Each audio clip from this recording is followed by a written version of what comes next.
예, 오늘 창세기 강의 128번째입니다. 주님이 보고 계시는데라는 제목으로 창세기 37장 7절로 18절의 말씀을 증거하도록 하겠습니다. 꿈의 사람 요셉은 용모가 빼어나고 아름다웠습니다. 그는 하나님과 함께하는 자요, 은혜를 받은 자요, 사람에게도 은혜를 입은 자였습니다. 마치 예수님께서 하나님과 사람들에게 사랑을 받았던 것과 같습니다.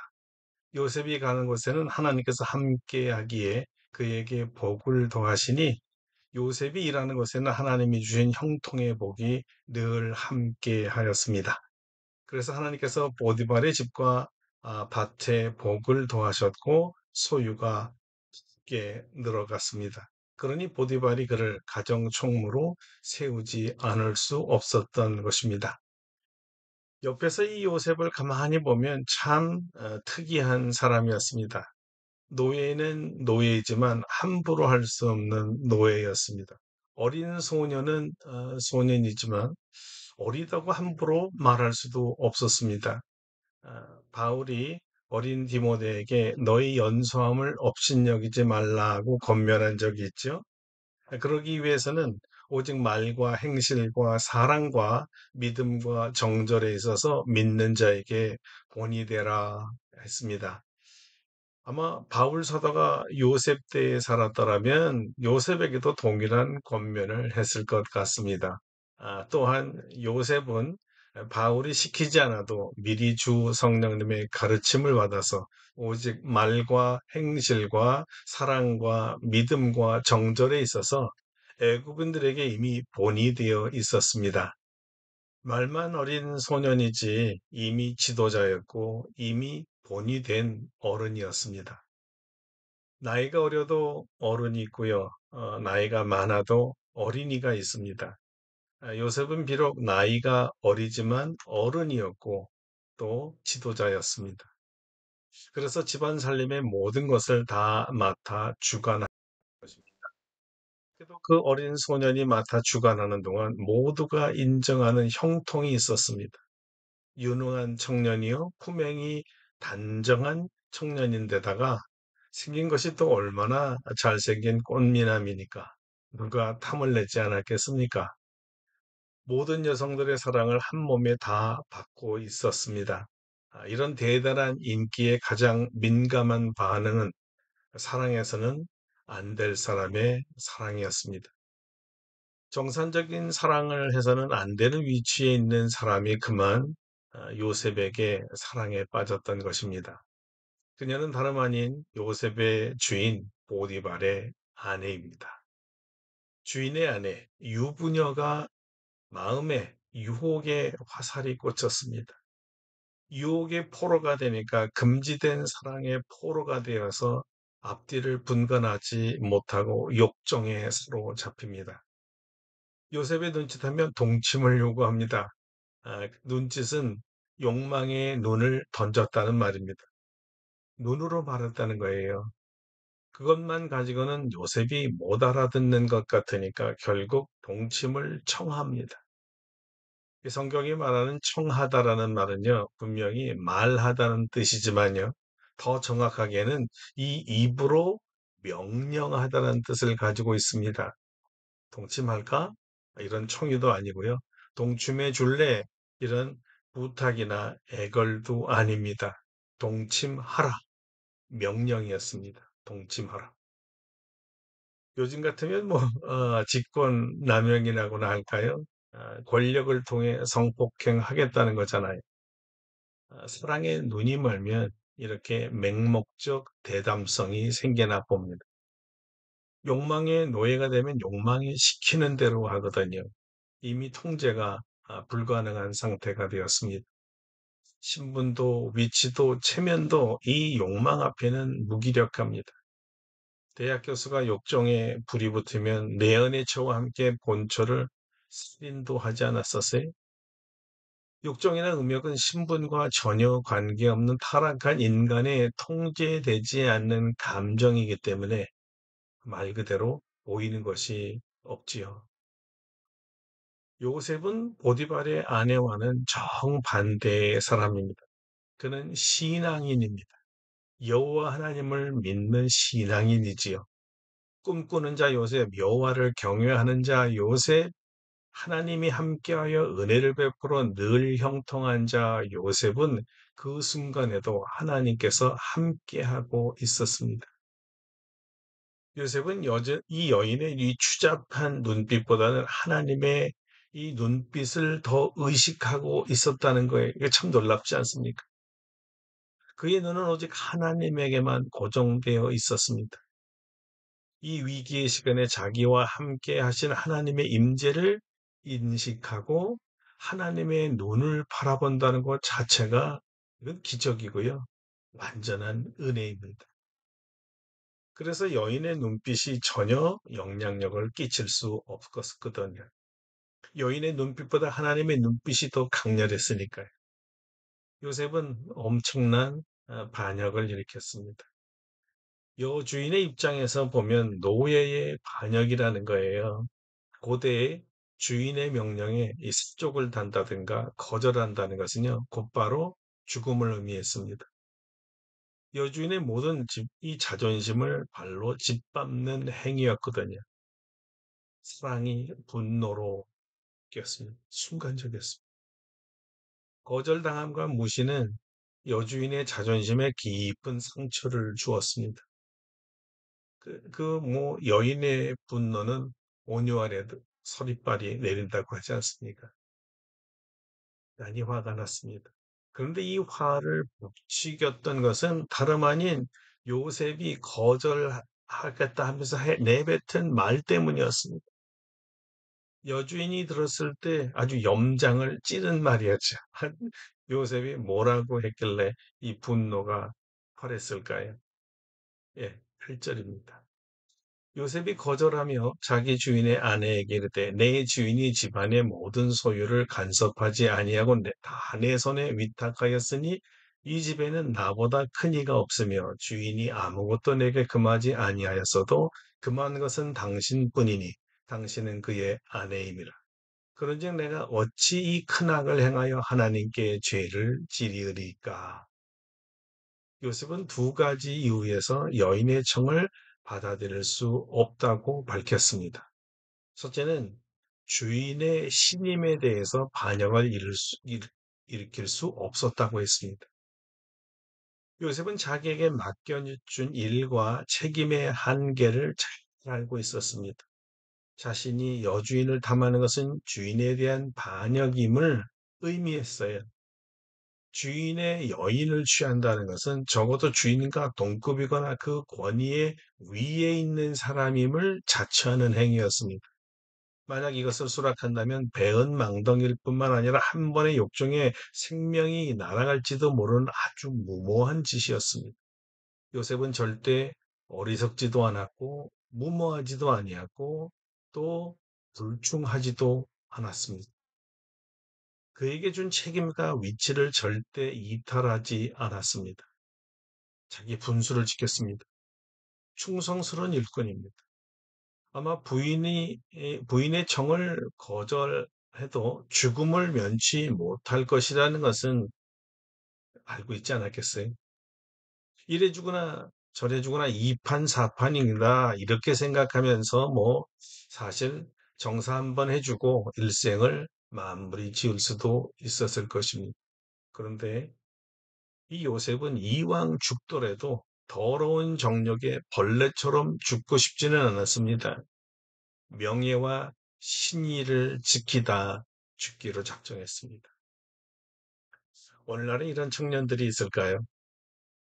경력과 잘하면 출세도 보장받을 수 있는 기회라고 생각하지 않을까요?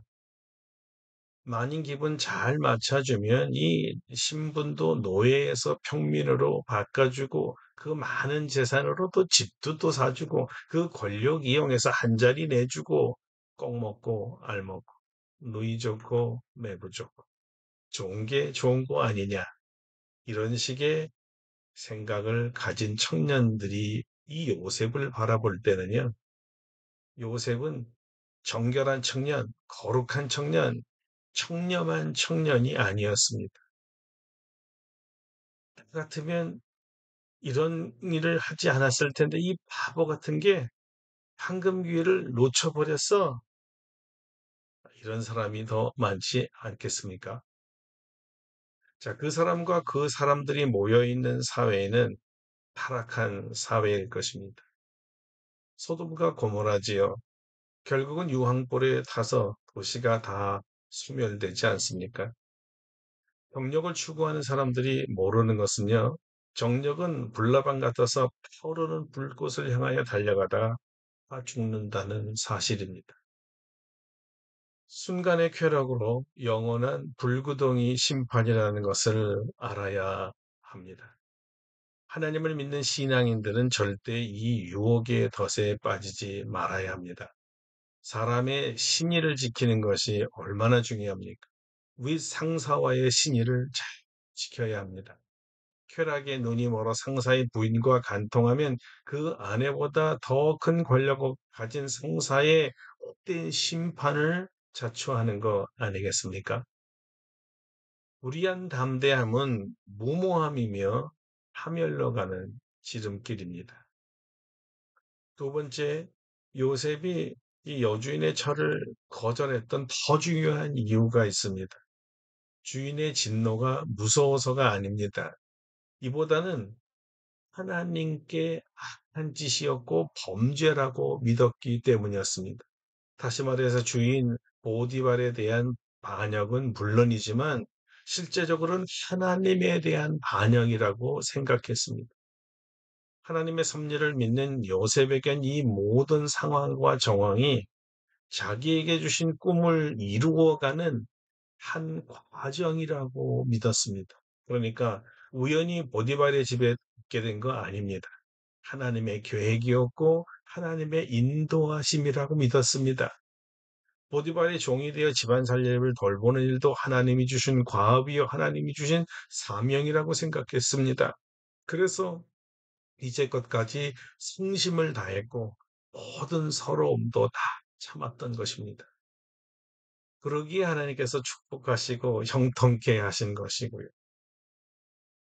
자, 그런데 이 하나님 앞에서 모든 사명을 망각하고 한낱 이 몸을 즐길 수는 없었던 거잖아요. 뿌나비처럼 불길에 찾아와 다 죽을 수는 없었습니다. 하나님이 그의 범죄를 막는 최고의 이유, 절대 이유였습니다. 하나님 때문에 범죄할 수 없었다는 것. 대단히 훌륭한 젊은입니다. 여러분 지금 있는 곳이 그리고 여러분 지금 하는 일이 그 여러분의 신분이 여러분이 좀 모자라서 있는 것이 아니라는 것을 알아야 합니다. 모든 것이 우리에게 꿈을 주신 그 하나님의 계획이요 인도하심입니다. 꿈을 이루어갈 하나의 과정 중에 있다라는 것을 아셔야 합니다. 불평이 아니라 감사해야 합니다. 불만이 아니라 만족해야 하고요. 불성실이 아니라 성실해야 되고요. 조그만 이익에 신의를 버리지 말고요. 손해와 억울함이 있더라도 신의를 끝까지 지켜야 합니다. 하나님께서 보고 계십니다. 일종의 훈련 코스거든요. 열악하고 억울한 환경 속에서 우리가 어떻게 이겨나가는지를 하나님께서 보고 싶은 것입니다. 이 과정을 훌륭히 이겨내야 더 높은 코스, 다음 코스로 하나님께서 이동시키지 않겠습니까? 그러니 여러분 잘 이겨내세요. 자, 문제가 또 있네요.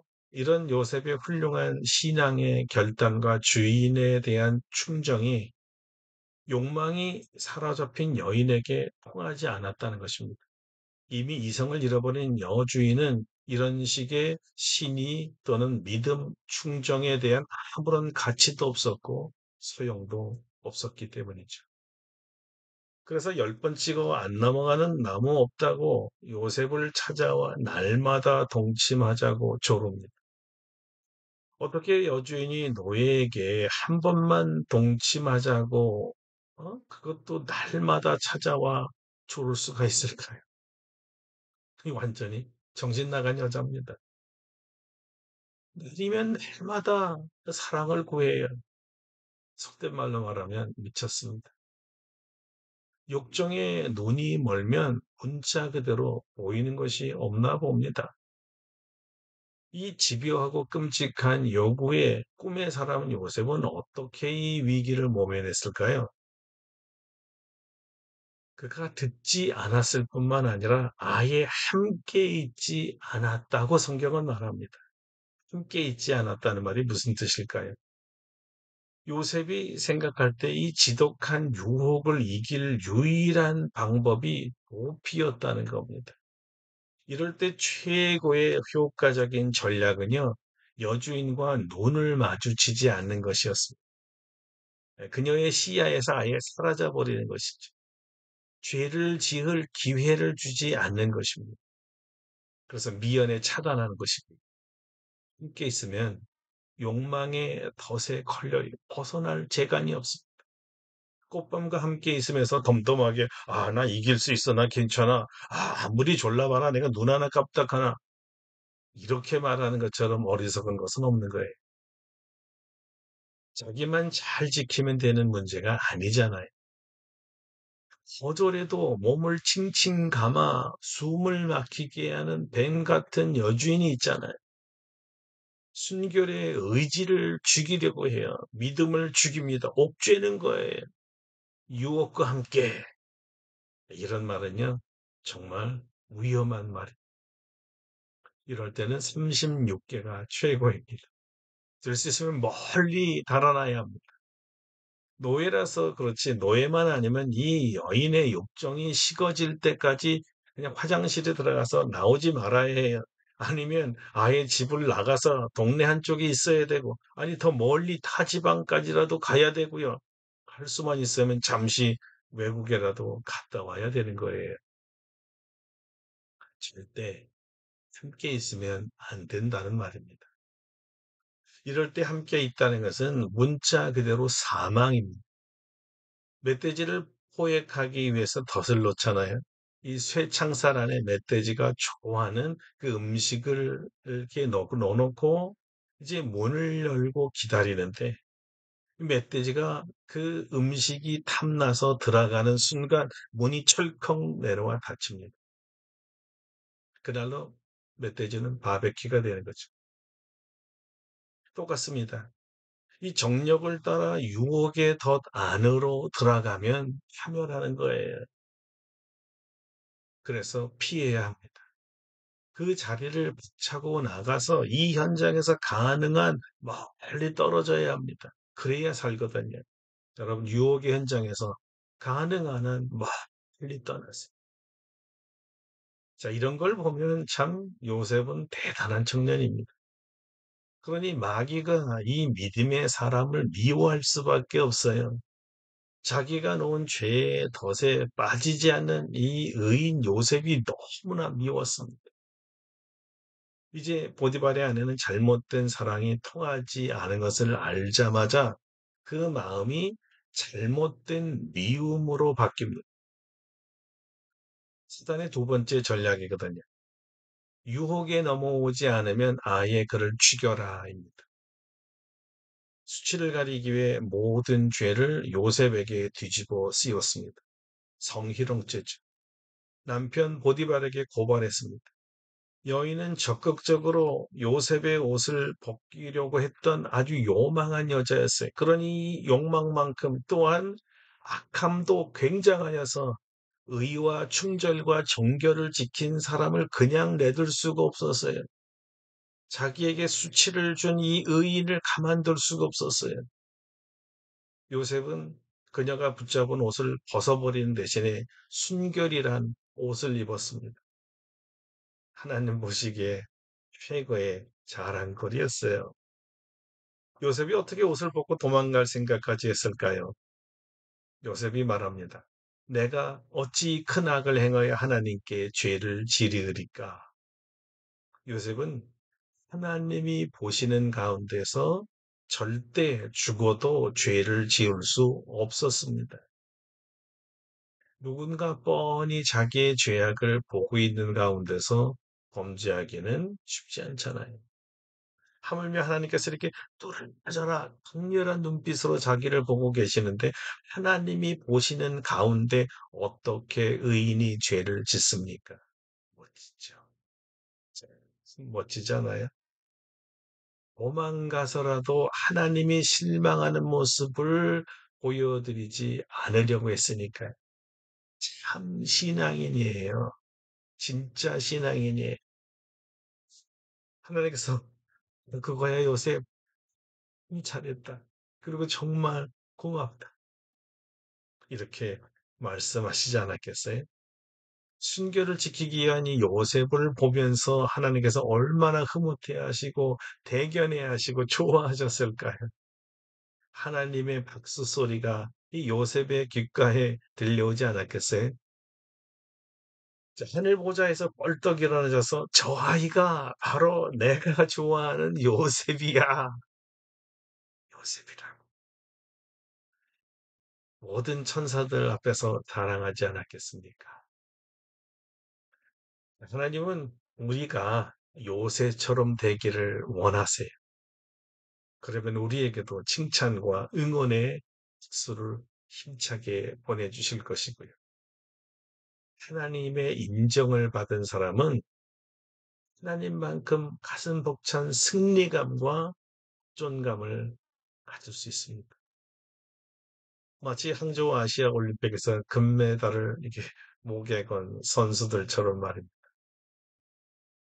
오늘날 모든 남자, 여자, 그리고 믿음의 사람이나 심지어 불신의 사람들도요, 모두가 지켜야 할 본분이 바로 순결입니다.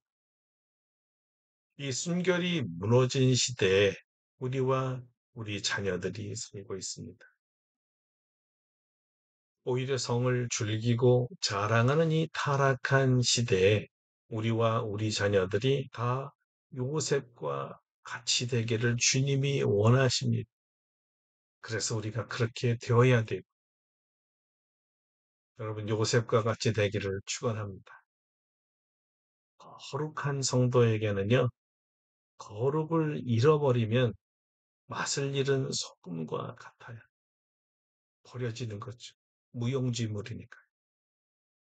아무리 타락한 시대에 우리가 살지만요, 이 성결의 믿음을 가진 요셉처럼 반드시 성결하고 순결을 지키시기를 바랍니다. 하나님께서 수쳐주세요. 몸과 마음을 거룩하게 지켜서 하나님 앞에 인정받는 성결한 믿음의 사람들 되기를 축원하도록 하겠습니다.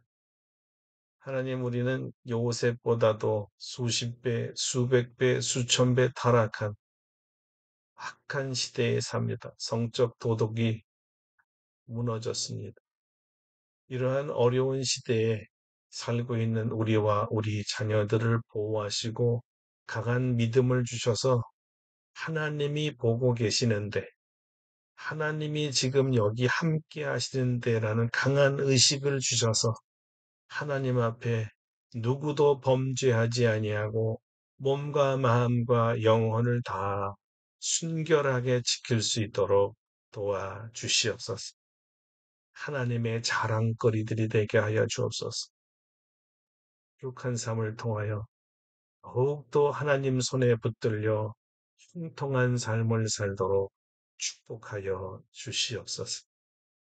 예수님의 이름으로 기도드립니다. 아멘. 예, 성도님, 오늘 말씀을 마치겠습니다. 순결 지키시고요. 이 추석 명절 건강하고 즐겁게 잘 보내시고, 다음에 또 뵙기로 하겠습니다. 감사합니다.